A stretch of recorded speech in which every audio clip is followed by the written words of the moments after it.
So I'd say there's probably complex traffic lights and very windy roads are the two things that need to get solved. What's harder, perception or control for these problems? So being able to perfectly perceive everything, or figuring out a plan once you perceive everything, how to interact with all the agents in the environment. In your sense, from a learning perspective, is perception or action harder in that giant, beautiful, multitask learning neural network? The hardest thing is having accurate representation of the physical objects in vector space.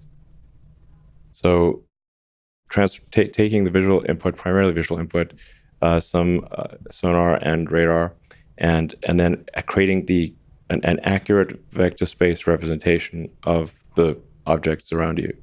Once you have an accurate vector space representation, the planning and control is relatively easier. That is relatively easy.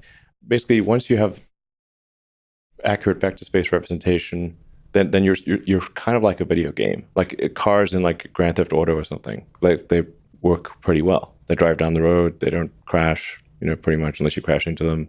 That's because they've got an accurate vector space representation of where the cars are, and then they're rendering that as the output. Do you have a sense, high level, that Tesla's on track on being able to achieve full autonomy? So on